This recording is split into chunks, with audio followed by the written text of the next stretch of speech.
No. I mean, maybe, but most likely no. But maybe.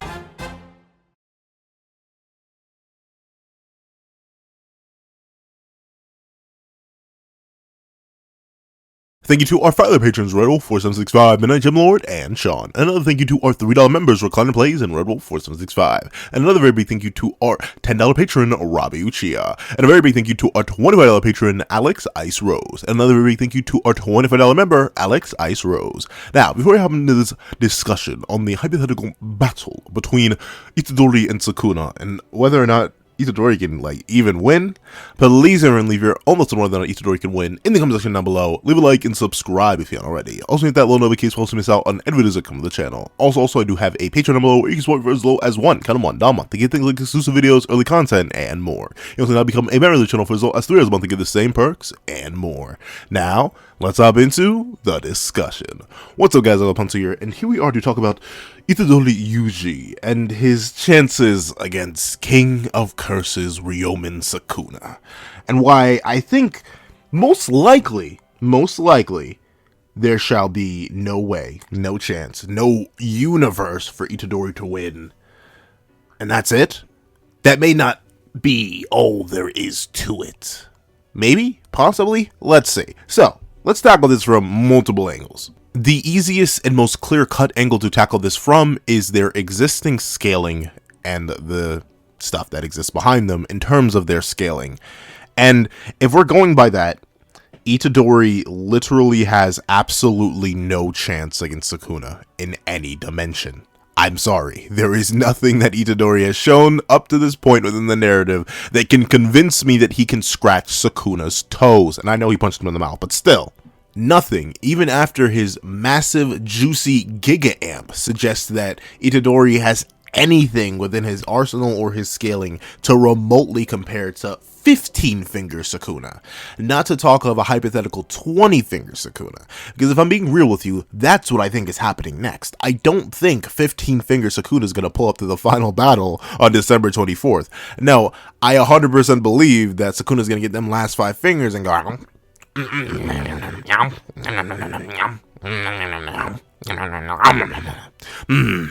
Hey, roommate, you finished cooking my old body? I want to eat that too. Legitimately, I think Sukuna is going to come back fully manifested. And on top of that, I think he's also going to switch his face back.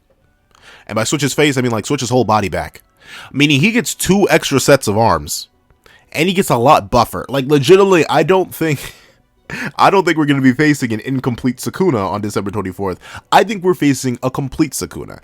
And allow me to remind you what an incomplete Sukuna did. Number 1, the biggest one, the fattest one, the heftiest one, the nastiest one. Bro blitzed, perception blitzed, and one-shot Ryu Ishigori. Now, this is hefty. This is hefty. And there are multiple ways you can make it hefty, or you can make it super hefty, or you can make it hefty plus. Let's talk about why. So, if you just want to make it hefty, Ryu is beastly. The man was stated to have the highest output out of all the players in the Culling games, and up to the point of where Kashimo was alive and an old man, stated to have the highest curse energy output in all of history. That's a beastly boy. And what is it going to do? Absolutely one-shot that man. This is the same Ryu who pulled up on and was really slapping around special grade sorcerer, the blessed child himself, Yuta Okotsu.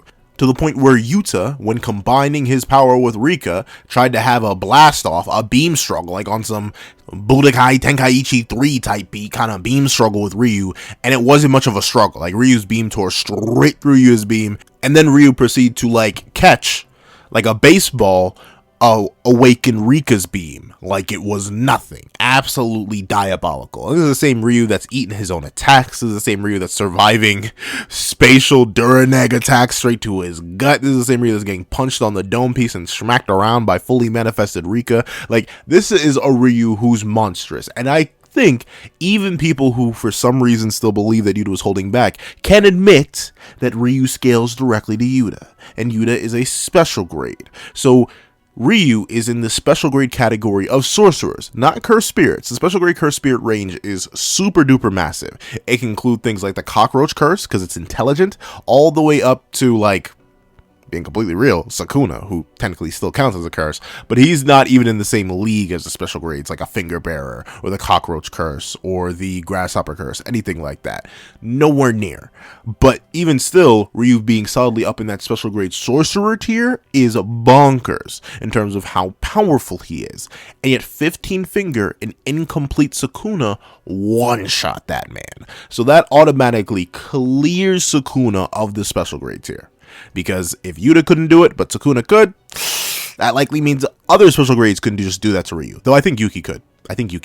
Maybe, probably. We'll see. I don't know. I'll do that battle. That could be fun. But with that being the case, Ryu is bonkers. But that was only like base hefty. That was base hefty. Like we're talking like, it's nice enough. It's a pretty decent garbage bag, but like it's not that hefty. It's not super hefty. If you want to get super hefty, you can talk about the fact that this 15-finger Sukuna who perception blitzed and one-shot this Ryu would do the same thing to Yuta, hypothetically.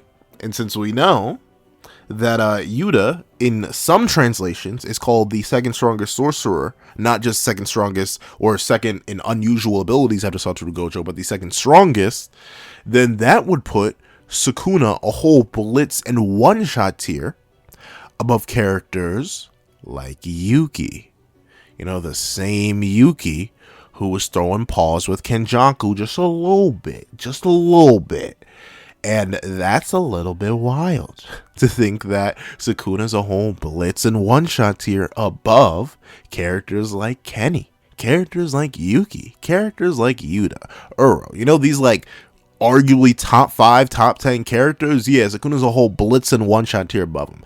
That's hefty. That like uses a translation that is like not agreed on. Like, I don't know. Some people, it's usually you the fan, but like some people argue that, oh no, the official translation is like strongest sorcerer in general, but the official translation says unusual abilities. A lot of people say it says unusual abilities in Japanese too. So like it's a 50-50, but if you want to go super hefty, it's you say that you just the second strongest sorcerer. Bada bing, bada boom. And if you want to get omega hefty with it,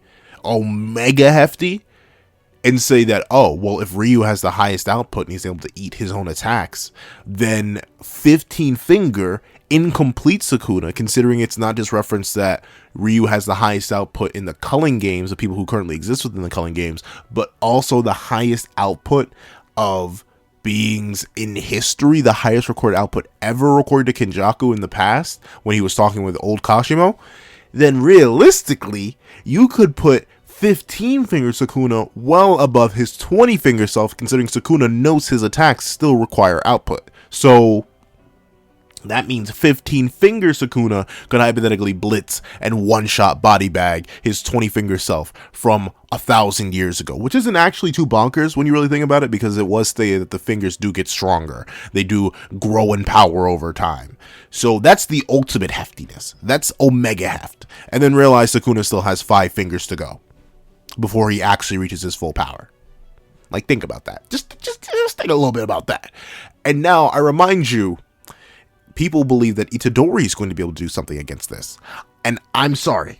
I love Itadori. He is my favorite New Gen protagonist by a long shot. Like, the guy right after him, it's not, I don't be debating about it in my head. Itadori is just number 1 for me. So with that being the case, trust me, I am very biased for Itadori. But just looking at the scaling front here, considering how hefty and deep and juicy you can get with Sukuna scaling, but the best, and I mean the best you can get for Yuuji is that he's able to like slightly scuff up 15-finger Maguna. I'm not too sure about that. Especially if Sukuna switches his body back over to when he was more beefy, and we know cursed energy reinforcement works by enhancing your base. That's why Yuji's so powerful with cursed energy, and why Akari would be stronger than Yuta with infinite cursed energy. That don't sound all too good for my boy Yuji. I don't think he's doing all too much. So on the scaling front, there's like no hope. There's just no hope. There's absolutely negative hope for Yuji. And that's with him hypothetically being Sukuna. You got to realize Sukuna still has the 10 shadows technique. How, like look at me in the eye. How many of y'all think that Yuji is beating that gigantic Nue? Like that Nue that was towering over a skyscraper that it was perched upon. How many of y'all really think Yuji's beating that? That alone. That alone, how many of y'all think Yuji's beating that? Because I can tell you, I don't think he's beating that. I think he's literally just going to get hit by a lightning bolt. Like, he's just going to be spammed with lightning bolts and, like, be dragged into the heavens or something like that. I don't see Yuji taking that thing out. I don't see Yuji beating Maharaga. Like, tell me, look me dead in the eyes and tell me, what is Yuji supposed to do against Maharaga?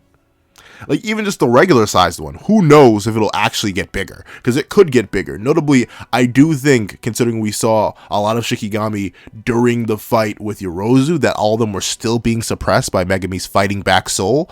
So, with that being the case, imagine if every single Shikigami gets a Nue sized amp. Like, they get a Nue multiplier put on them, where they were like their original size, and then they get smacked with Sukuna's cursed output amount kind of buff, and then they get that much bigger.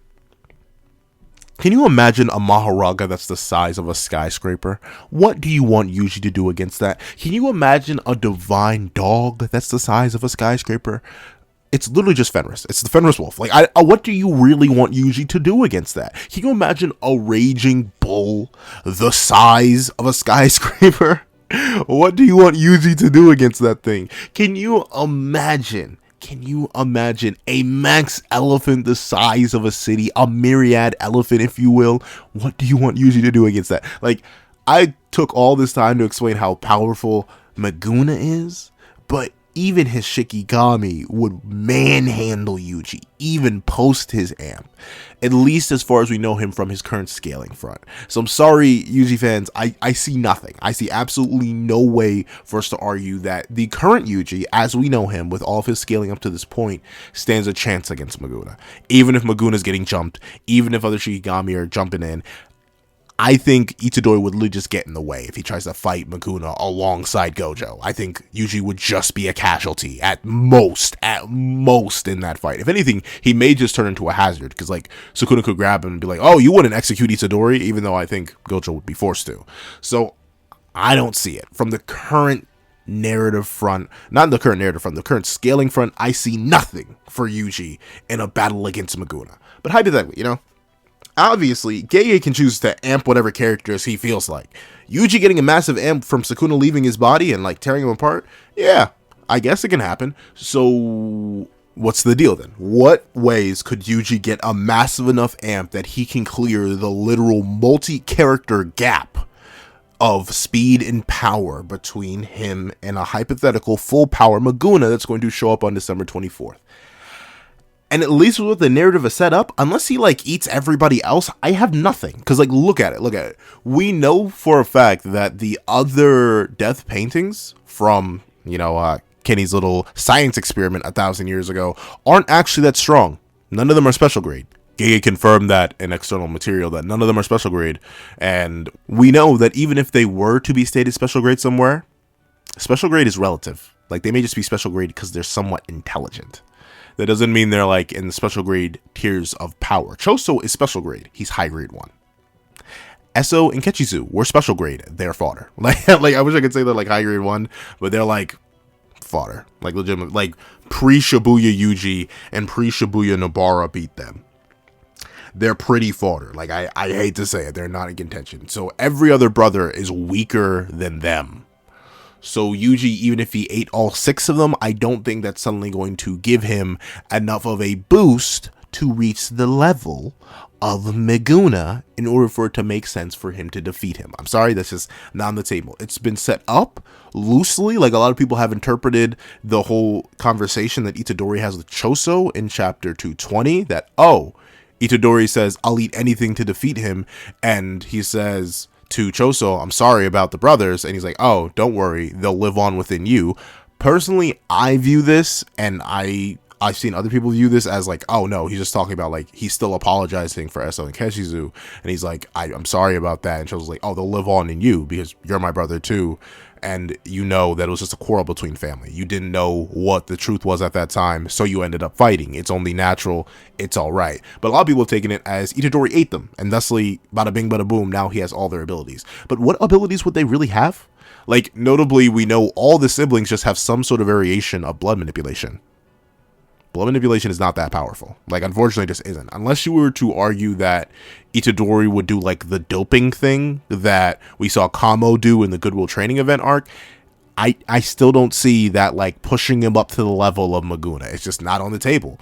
The gap is just so large. There's just no way that Itadori could pull something off like that, at least based on what I can understand of how powerful the death paintings are and the massive gap between Sukuna and Itadori. With that being the case, I don't see him, if he even did consume the remaining siblings, him being powerful to do it with the technique that he would get from it, which is blood manipulation. And I joked about it in the JJK 221 review, but I don't think Itadori's actually going to eat panda to get his technique. So that's another thing he cannot eat to get stronger. And then what's left? Are there any other cursed objects lying around that Itadori can just conveniently consume to gain massive amounts of power that somehow correlate to Sukuna? Yes. Maybe? We don't know the exact whereabouts of the last 5 fingers. Personally, I assume that Maguna or Kenjaku is already in possession of them, and Maguna just hasn't eaten them because why not? Maybe he's not hungry at the moment, so he's gonna like throw them in as a garnish with his other stuff, and then he's going to eat them to get his full power back. I believe that, but considering Gege did go out of the way to once again establish that Itadori said, "Oh, I'll eat anything in order to deal with him," bada bing, bada boom, and also that he has gone out of his way to say, hey, yeah, you know, it's 15 fingers, Sukuna, 15 finger. Oh no, where are the last 5 pieces? Uh-oh. Golly gee willikers, fellas, we're in such a weird conundrum here. I hope nothing in particular happens with the fact that there are only 15 fingers of Sukuna that have exact whereabouts. Seems a little bit shady to me. Like, with that being the case, I can perfectly, and I mean perfectly, like Sharingan perfectly see a world where Itadori is the one to consume the last 5 fingers. And this raises a question. One, like, what would happen? Like, would there be 2 souls? Would there be 2 Sukunas? Would Sukuna manifest twice? Like, I don't actually know. It's very up in the air on what would happen in a scenario like that. But let's just say best case scenario for Yuuji. Sukuna does not manifest twice. It's like a concentration of power thing.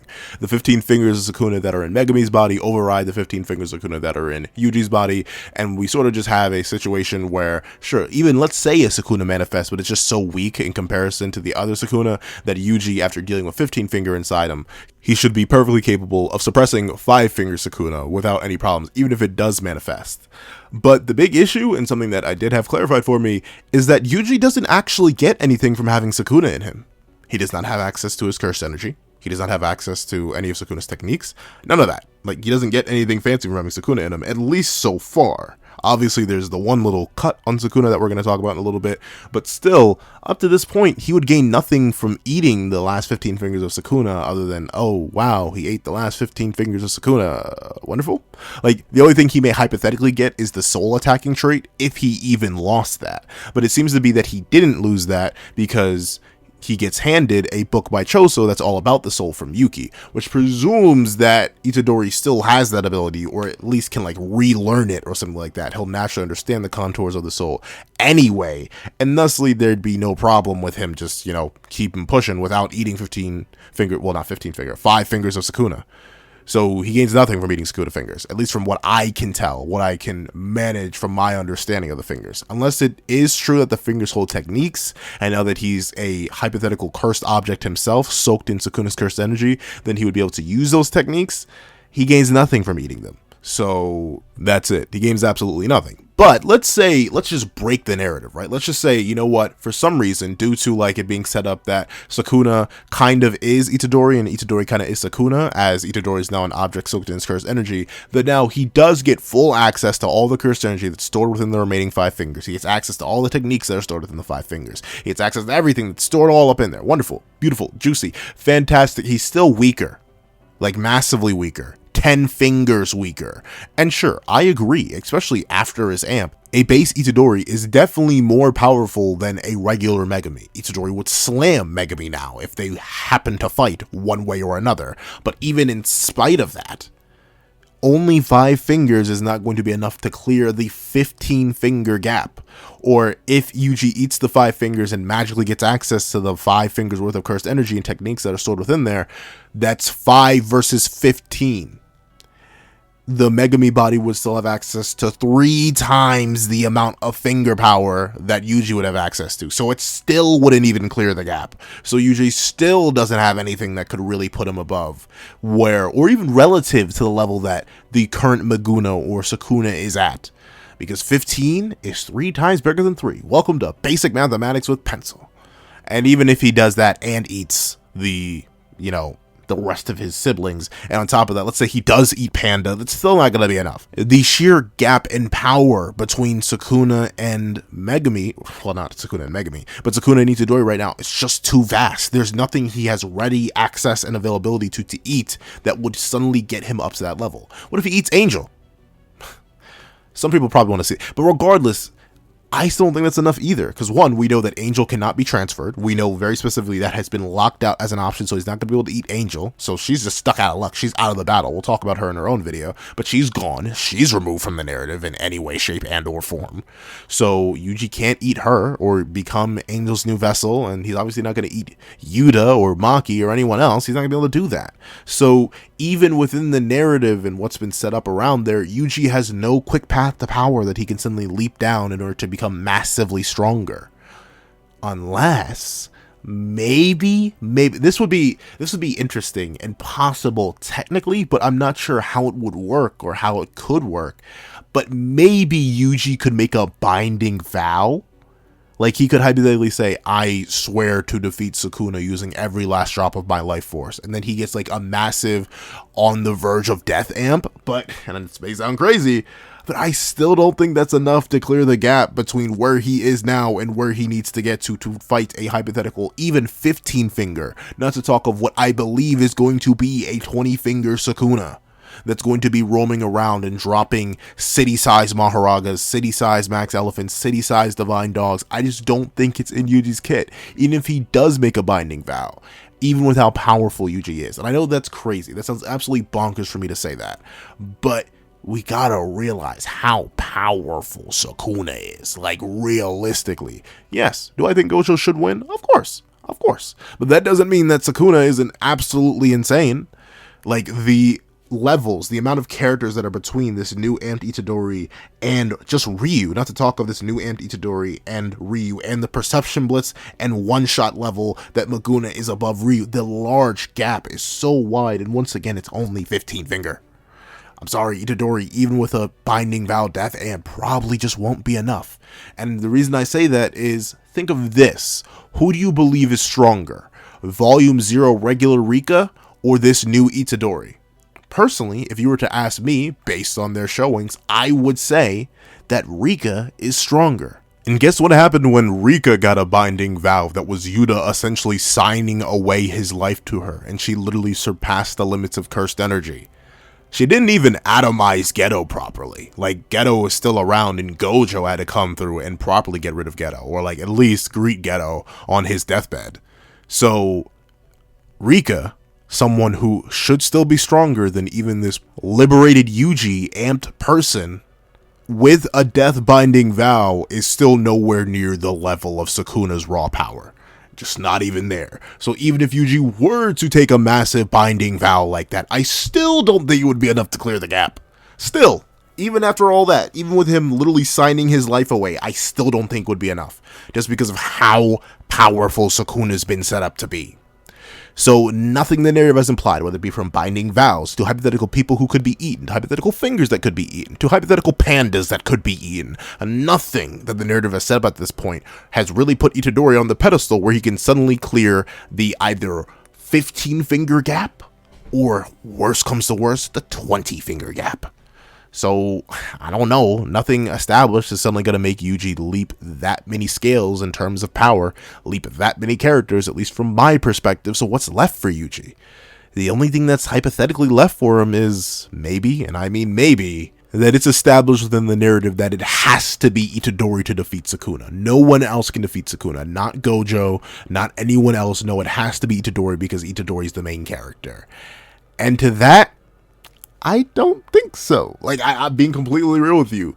I don't think that's an automatic win con for Yuuji. Because once again, not only would him suddenly leaping in power, even though there's nothing in the narrative up to this point that's established that he could do such a thing, would absolutely just snap the JJK plot over its knee. And like, don't get me wrong, Gege has definitely snapped the JJK plot before. I still think one-shotting Ryu was a bit too far, but regardless, can't take that back now. That's established. It wouldn't, no, but that's a bit too much. Like, Sukuna's had too much build-up, too much hype, too much anticipation, too much development, too much growth, too many jobbers, to be completely real. Too many people job for him to just be, oh, he's the bad guy, one of the main bad guys, so he has to be beat by one of the main characters, and Itadori is the main character, so Itadori has to beat him. That isn't a solid enough argument for me. I'm sorry, I just don't see it. What reason does Itadori have to beat Sukuna? Other than the fact that he's a main villain and he's a main hero. Like, nothing at all. If anything, it's more appropriate for Itadori to defeat Kenjaku, the source of suffering. Like, that would make more sense to me than him fighting Sukuna. I'd say Kenjaku really is the true main villain of JJK. Like, being completely honest with you, Sukuna, as Kenjaku described him in Shibuya, was a backup plan, an extra thing, a secondary thought. Kenjaku even verbatim tells Choso, oh, I don't necessarily have any specific plan for Yuuji. He's kind of just there so Sukuna can also be there. But now Yuuji serves no purpose. You have zero purpose. You should, let me not, but legitimately, Itadori doesn't necessarily have any narrative weight in a battle with Sukuna, not only because it would make less sense, but also because Kenjaku's right there. Kenjaku really is the main villain of JJK. Like, as much as I love Sukuna, as powerful as Sukuna is, and I do agree, Sukuna is much more powerful than Kenjaku. With that being the case, I don't think Yuuji has any super powerful narrative heft, because if we're really going main protagonist must defeat main antagonist, then the battle we're setting up isn't Itadori versus Sukuna, it's Itadori versus Kenjaku. That's the kind of battle we're building to and setting up, not Itadori versus Sukuna. So I don't even see any sort of like narrative arguments you can really make for Yuuji. Like, oh, he has to do it. And notably, we've seen it before in other very popular series where either A, the main character does not beat the main antagonist alone, or B, the main character doesn't beat the main antagonist at all. Like they just don't, like someone else does it, or they do it with like extreme help or super extenuating circumstances. Like, every single example I'm going to bring up is spoilers, but with that being the case, we've seen it in a couple manga. Like, I don't want to say it because a lot of the manga I'm thinking of right now that have that like weird exception to the rule where the main character does not defeat the main antagonist is like massive spoilers because they haven't been animated yet. So I'm a little hesitant to say, but based on the manga I consistently talk about around the channel that have ended, think of who's beaten the final villain. Sometimes it just isn't the main character. And once again, it's weird to say this, but Sukuna doesn't feel like final villain material. It feels like he's going to be beaten and then we have to deal with Kenjaku and his Giga Curse, rather than having to actually deal with Sukuna as the final villain. So I don't see any narrative reasoning why it has to be Yuuji. Like, the one thing I see, there is that panel from way long ago, that 3-page spread where we see Yuuji versus Sukuna and Megami versus Gojo. We see that. That's the one thing where it's like, oh, Itadori has his hand on Sukuna's neck and Sukuna has his hand on Itadori's neck. Like, obviously these two characters are intertwined, but that doesn't suddenly mean that Itadori's going to leap up numerous tiers of power to suddenly contest and defeat 20 Finger Sukuna. I'm sorry, it does not mean that. It does not guarantee it. No, Gojo antes, I'm sorry, this does not suddenly mean that Gojo is going to lose so Itadori can come in and defeat Sukuna. I'm sorry, it just doesn't make sense. It does not make sense at all.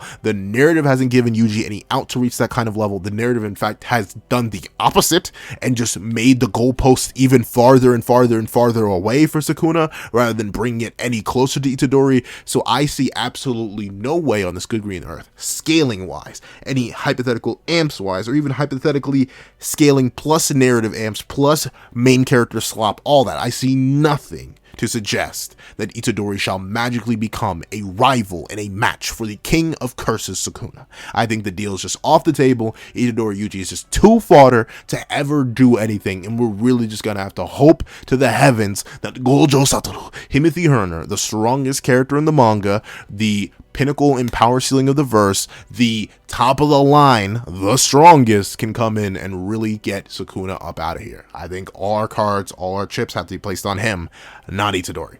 Not Itadori. At least not in the conventional sense. Notably, as I've been talking so far up in this video, I've been talking with the idea that Itadori needs to directly, and I mean directly, confront Sukuna. That's what I've been basing it on. Why have I been doing it? Because JJK is a fighting manga. It's a shonen jump where people fight to solve their problems. And thusly, any sort of like indirect subterfuge is not going to work. You got to fight them directly. And at least from my opinion, the fighting directly is not an option that's on the table. I see no universe where Itadori actually puts the paws on Sukuna. Would I like that? 100%.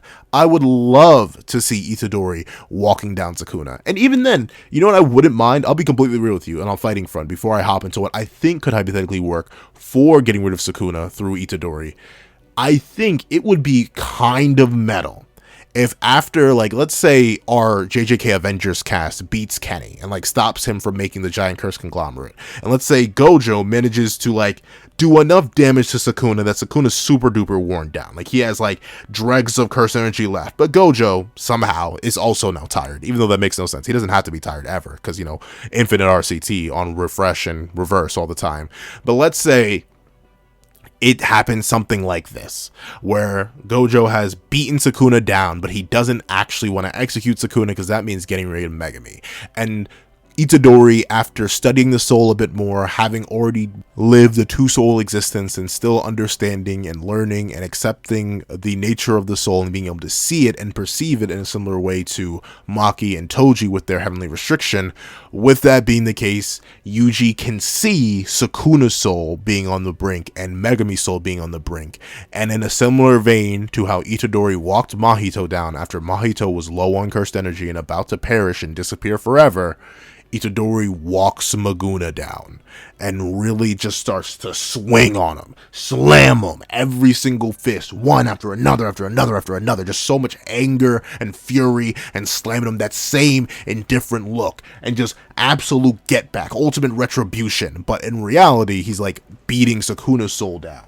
And is truly like fighting against Sukuna's soul and erasing that. That's the only physical way I could see Itadori like beating Sukuna, because Gojo did all the work. It's just Itadori gets the credit in the end because he's the one that can directly attack a soul. We don't know if Gojo can do that. I don't even think Gojo can do that. With as amazing as Gojo is at everything else, I don't think he's directly attacking the soul. So if we hypothetically want to save Megami for one reason or another, and we don't want a super duper dark ending, have Itadori strike Sukuna down by literally striking Sukuna down with his fists, as Sukuna's already beaten and bruised and battered by Gojo.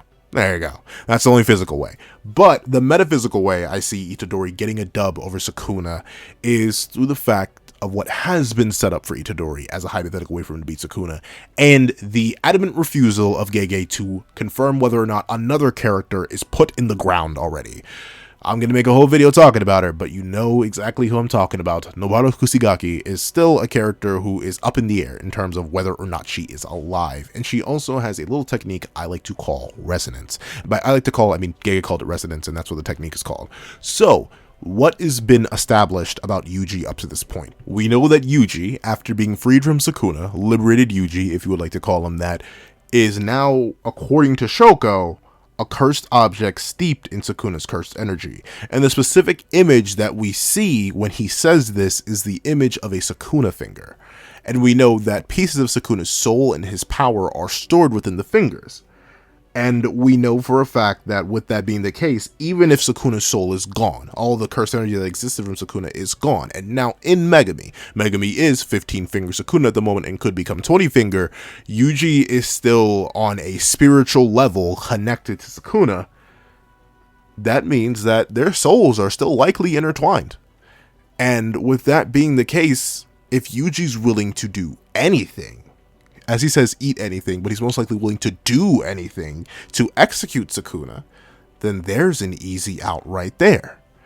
Because let's say that you can't slay Sukuna. His soul is just too powerful. It's just indestructible. You can't beat him down. You can't wipe him from existence. He's just Timothy.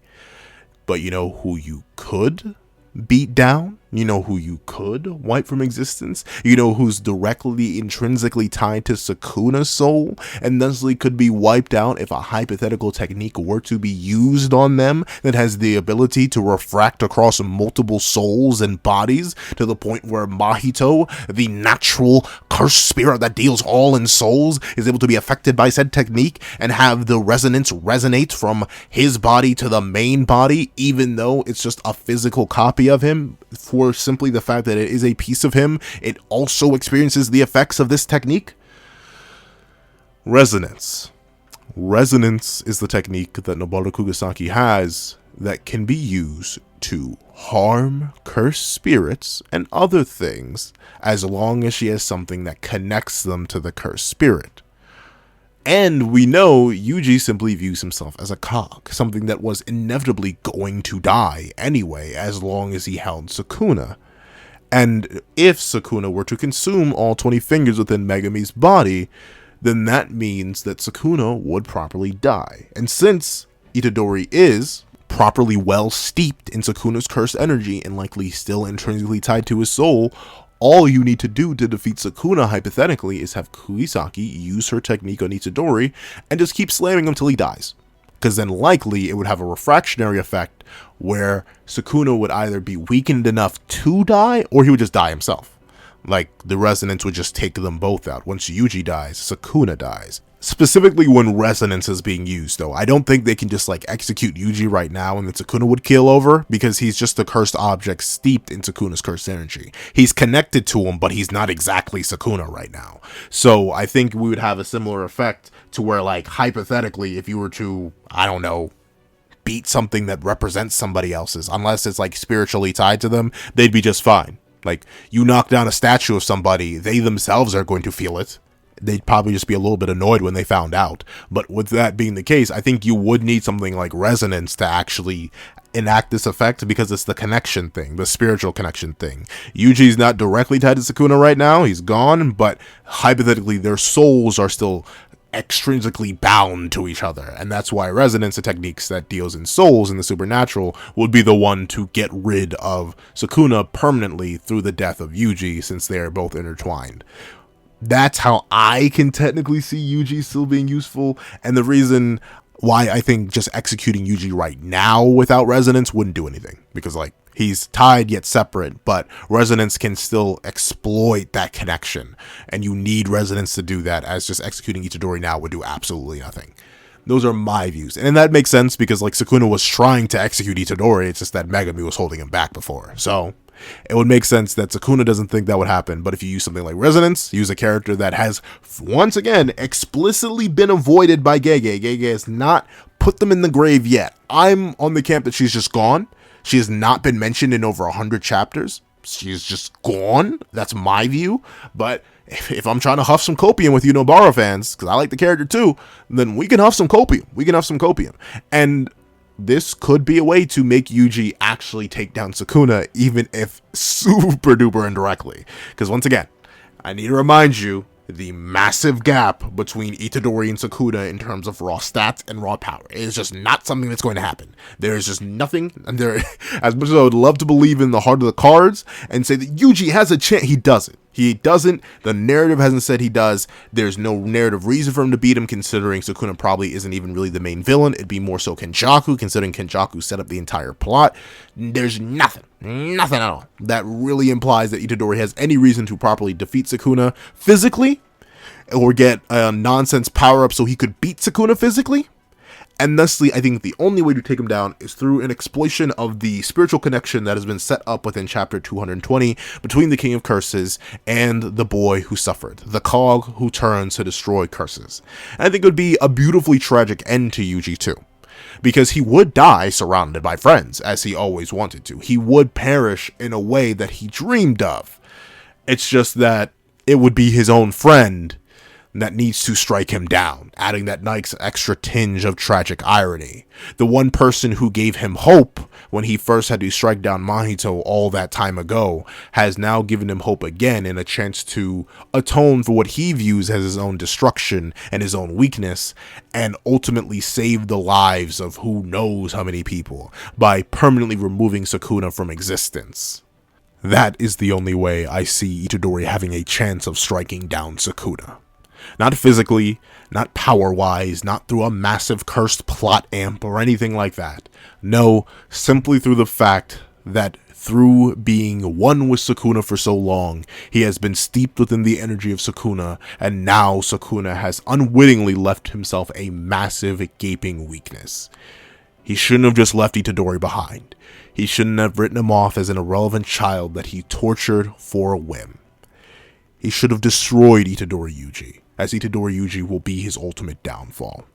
However, that's relying on a whole bunch of stuff. It's relying on the fact that that connection actually is like a soul and spiritual connection that can be exploited at all by Kugisaki, and it has to be that Kugisaki's even still alive to do something like that, which is also super duper up in the air, and it also just doesn't necessarily make much sense to me, because like, when would she do it? In the middle of the final fight? I don't know. On December 24th? I don't know. Before December 24th? I don't know. Like, legitimately, I have no idea when this would happen, but that's the only way I could be really convinced that Itadori is going to play a major role in the defeat of Sukuna. Because every other way, you know, the major fighting way, the fisticuffs way, I got nothing. However, that's what I think. Please let me know what you guys think in the comment section down below. Do you think this is a way for Itadori to strike down Sukuna, get his revenge that he desires so deeply against the monster that ruined his life yet gave him a new purpose? Or do you think there's some other way that Itadori could defeat Sukuna? Or do you think I'm just tripping and that Itadori is more than powerful enough to fight against Sukuna physically, and he's actually going to save the day and mollywop Sukuna when Gojo fails to? Please let me know all that and more in the comment section down below. Thank you guys so much for watching. Please remember to like, share, comment, and subscribe. Make sure that notifications will also miss out on any videos that come on the channel. Also, I do have a Patreon below where you can support videos as $1 a month to get the exclusive videos, early content, and more. You also now become a member of the channel for as little as $3 a month to get the same perks and more. Now, thank you guys so much for watching once again, and I hope you guys have a wonderful day. This is Nago the Pencil, writing off.